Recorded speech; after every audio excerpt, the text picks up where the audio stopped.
morning students. Today we are going to start chapter number 9, Dissolution of Partnership Form. बच्चों, dissolution of partnership and dissolution of partnership form, they have a lot of difference. जमीन आसमान का अंतर है. जब partnership dissolve होती थी तो चेंज इन एग्रीमेंट, चाहे वो एडमिशन ऑफ अ पार्टनर से हो, रिटायरमेंट ऑफ ए पार्टनर से हो, डेथ ऑफ अ पार्टनर से हो, या change in profit sharing ratio से, तो that was dissolution of partnership. But in this case the firm continues. Firm shut down नहीं होती, फर्म डिसॉल्व नहीं होती. ठीक, यहाँ पर इस केस में डिसोल्यूशन ऑफ पार्टनरशिप के केस में फर्म कैरी ऑन होती है. Dissolution of partnership firm, it means business of the firm is discontinued. जो बिजनेस है वो डिसकंटिन्यू हो जाता है, क्लोज कर दिया जाता है और फर्म को वुंड अप कर दिया जाता है. Dissolution of the firm means dissolution of the partnership among all the partners in the firm. In such an event, all the assets are realized, that is sold. जितने भी assets हैं वो realize किए जाते हैं, यानी कि सेल कर दिए जाते हैं. And liabilities are paid. If any balance is left, then it is paid to the partners in settlement of their accounts.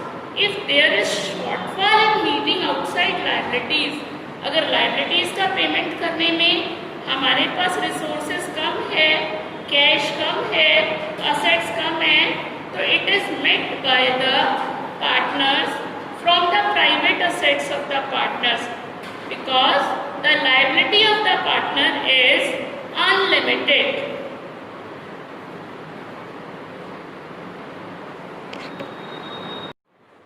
Now students, we will discuss the difference between dissolution of partnership form, dissolution of partnership form and dissolution of partnership.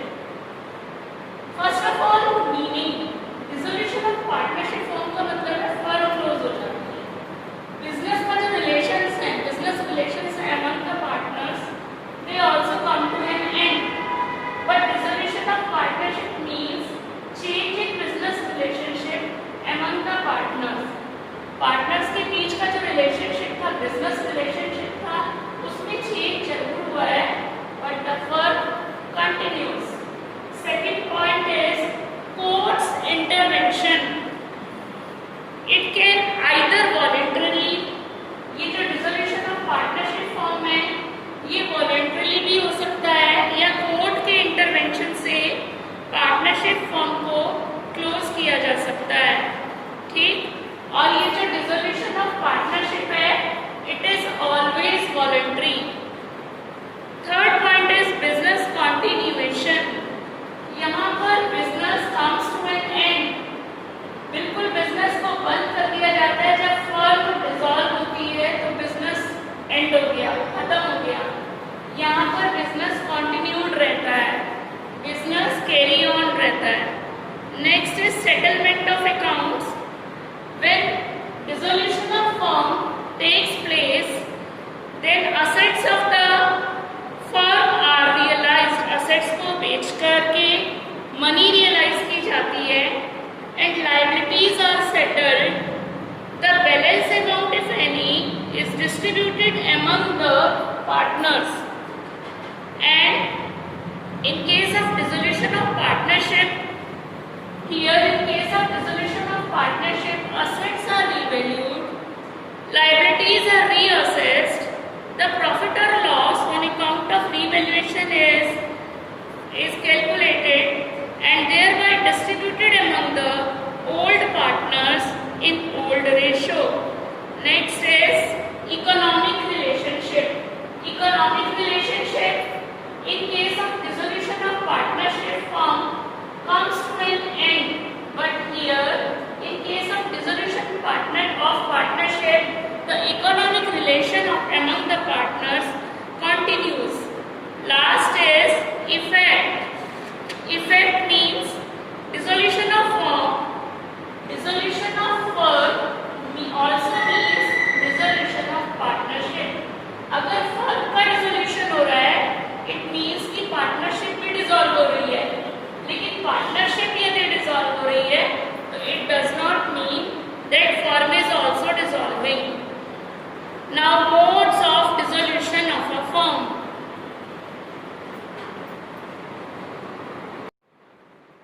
Now students, next topic is modes of dissolution of partnership firm.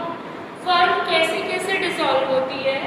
Number 1 is by mutual agreement. Partners अगर wish करते हो, चाहते हो, तो आपस में agreement कर करके when all the partners agree for its dissolution, a partnership firm may be dissolved. अब पार्टनरशिप फॉर्म आपको मालूम है is also set up by an agreement. It comes into existence by an agreement. Similarly, it can also be dissolved by an agreement. Agreement से ही partnership का जन्म होता है और एग्रीमेंट से ही पार्टनरशिप फॉर्म डिसॉल्व हो सकती है। Number 2 is compulsory dissolution. A firm may be compulsorily dissolved when all the partners or all the partners except one become insolvent.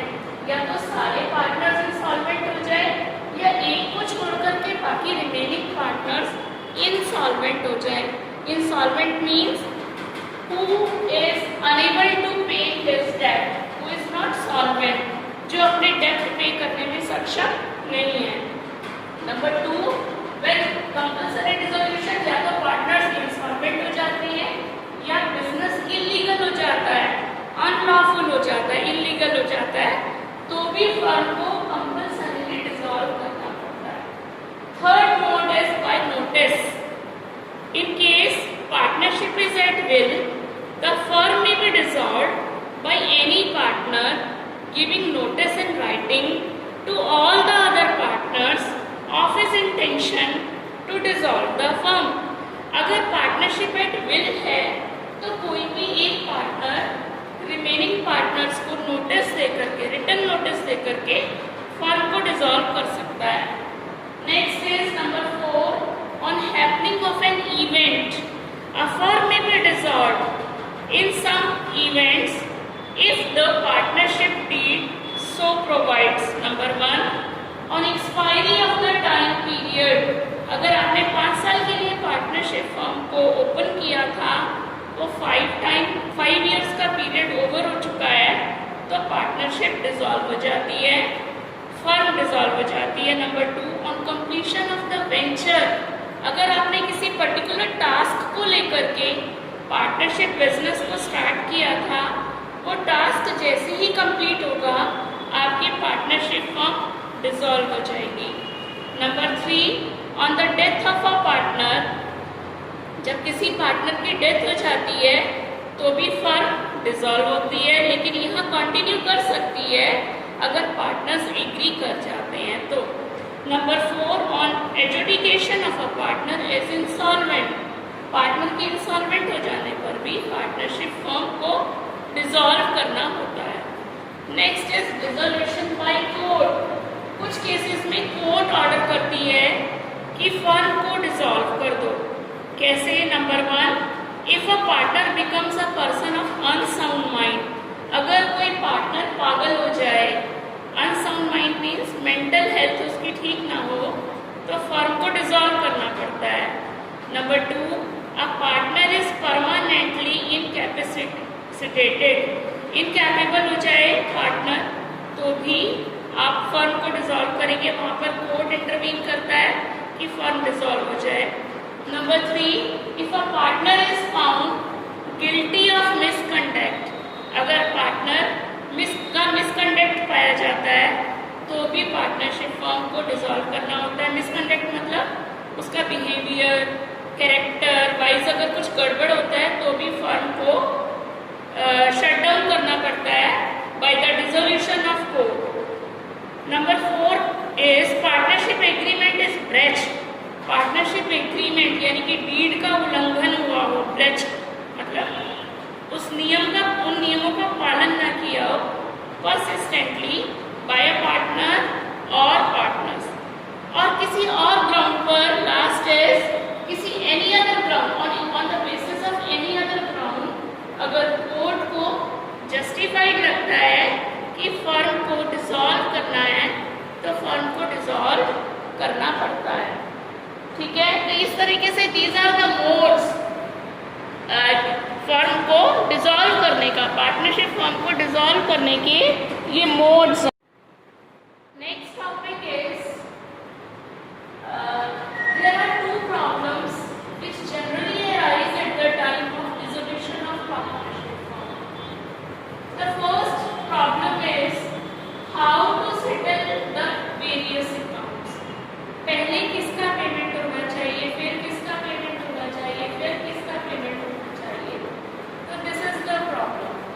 And the second problem is that payment of firm debt and private debt. Partner का अपना private डेब्ट भी हो सकता है, अपना जो उसने पर्सनल लिया है, और दूसरा फर्म का भी डेब्ट हो सकता है. तो फर्स्ट केस हम पहले ही करेंगे, सेटलमेंट ऑफ अकाउंट्स. जो फर्स्ट प्रॉब्लम है इसमें section 48 of Indian partnership act 1932 deals with the settlement of accounts at the time of dissolution of partnership.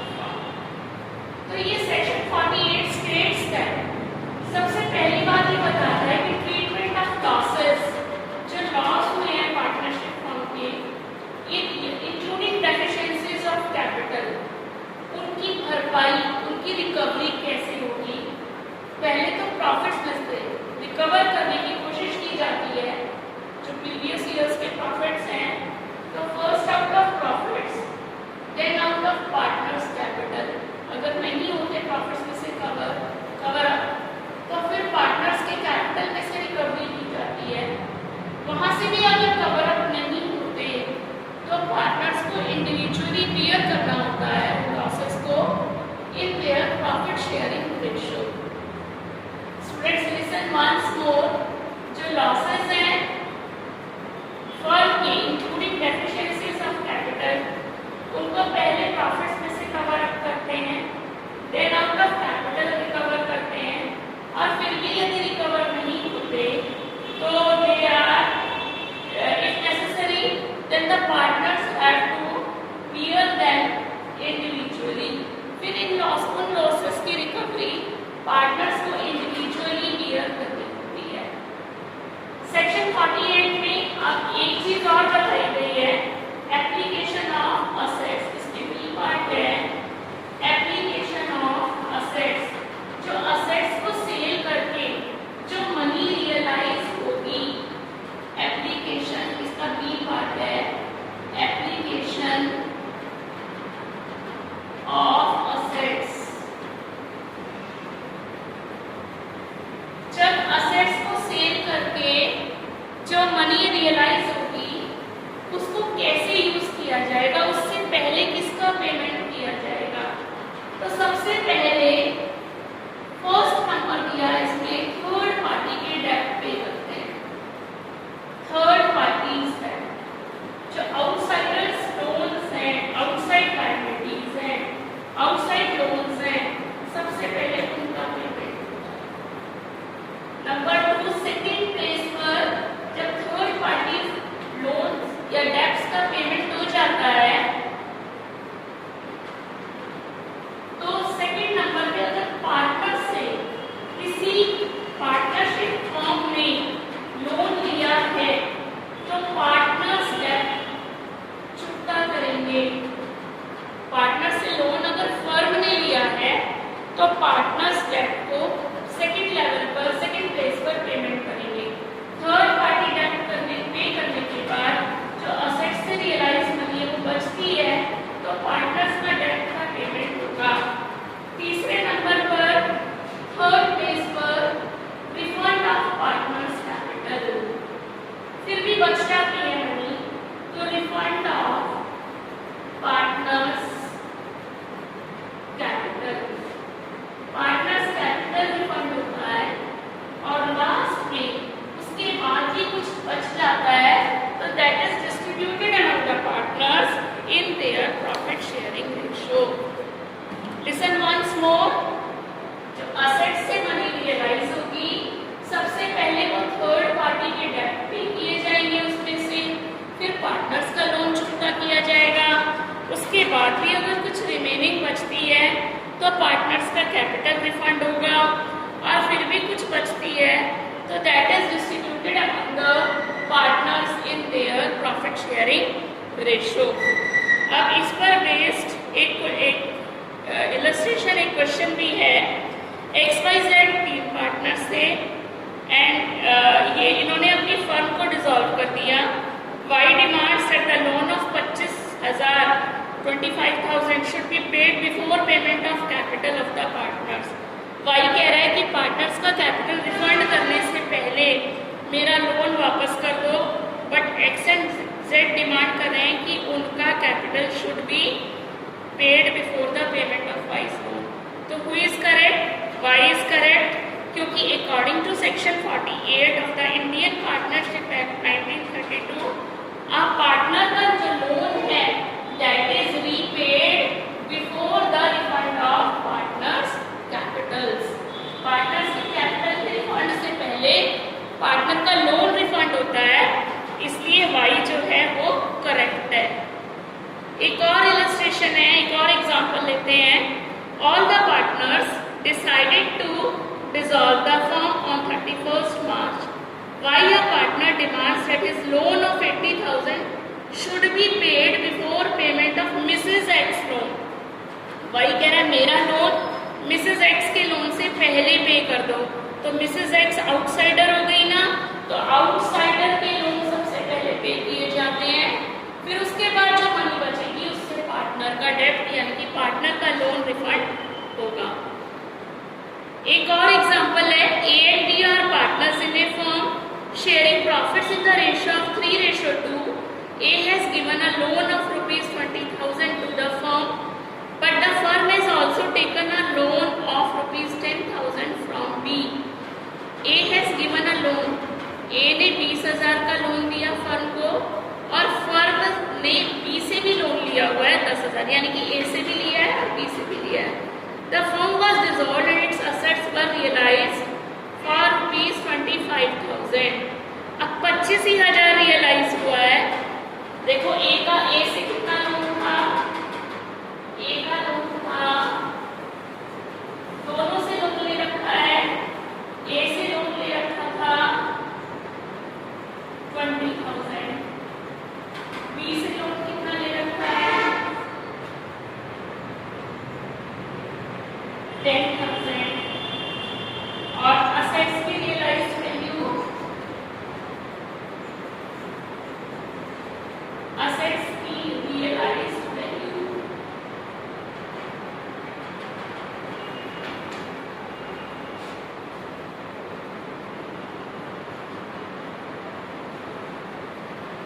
Rupees 25,000, 25,000 रुपए है असेट्स की रियलाइज्ड वैल्यू। तो वो ये कह रहा है कि फिर कैसे पे कैसे करेंगे फिर इसको, जबकि दोनों का लोन मिलाकर के 30,000 बैठ जाता है। तो अब क्या करेंगे? यहाँ पर A का लोन नहीं है ये, बल्कि मिसेस एज लोन है। किसका लोन है ये? Mrs A's loan. तो हम इस 25,000 में से सबसे पहले क्या ले लेंगे? 20,000, क्योंकि ये आउटसाइडर है, इसका लोन पे कर देंगे। रिमेनिंग 5,000 बच गया, ये इससे हम 20 लोन का पेमेंट किया करेंगे। तो ये था बच्चों आपका topic settlement of accounts. Second problem arise हो रही है पेमेंट ऑफ फर्म्स डेब्ट एंड प्राइवेट डेब्ट। Now students, the next problem is private डेब्ट, पेमेंट ऑफ फर्म्स डेब्ट एंड प्राइवेट डेब्ट। पेमेंट ऑफ फर्म्स डेब्ट, पहले तो ये पता होना चाहिए कि ये फर्म डेब्ट्स है क्या। The debts which the firm ओज टू आउटसाइडर्स, जो फर्म को पे करने हैं आउटसाइडर्स को, आर नोन एज फर्म्स डेब्ट। जो पार्टनरशिप फर्म को पेमेंट देना है, लायबिलिटी है उसकी, दैट इज फर्म्स डेब्ट। And the debts which a partner ओज इन हिज पर्सनल कैपेसिटी, जो डेब्ट्स पार्टनर को अपनी पर्सनल कैपेसिटी से पे करने हैं, यानी कि खुद का जो पर्सनल लोन पे करना है, दैट इज प्राइवेट डेब्ट। अब यहाँ पर फर्म डिसॉल्व हो रही है।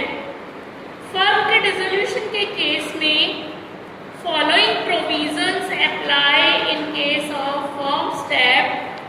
Partners private date.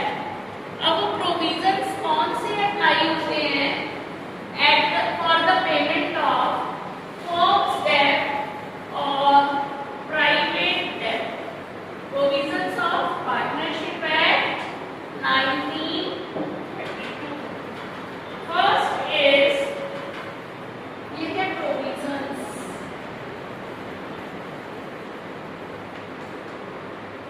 Firms property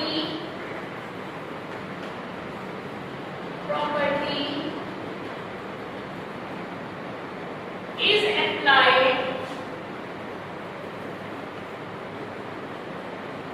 first towards the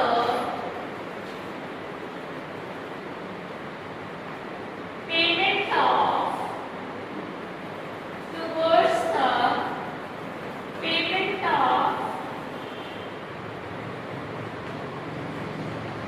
firm's debt। जो फर्म की प्रॉपर्टी है उससे पहले फर्म का डेब्ट पे किया जाएगा, ठीक है।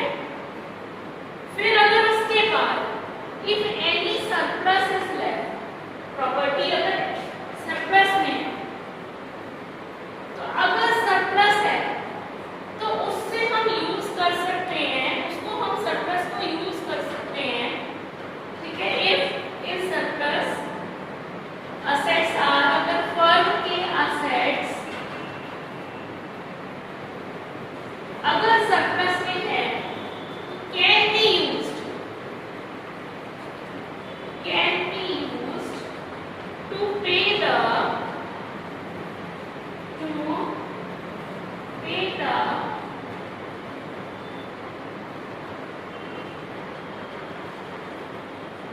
private debt of a partner,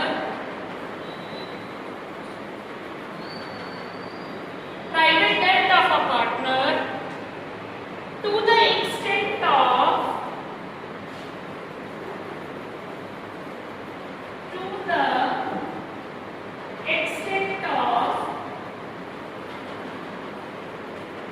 his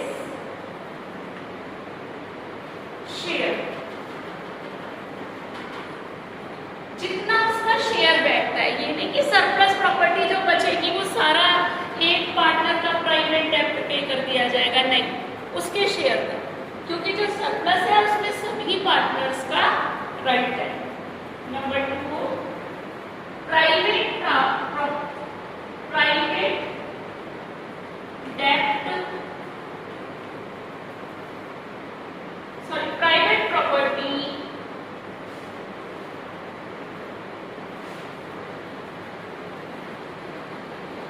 of a partner, पहले यूज की जाएगी private property of a partner to discharge his private debt. Private property जो यूज होगी, private property of a partner will be used, ठीक है, will be used first towards the payment of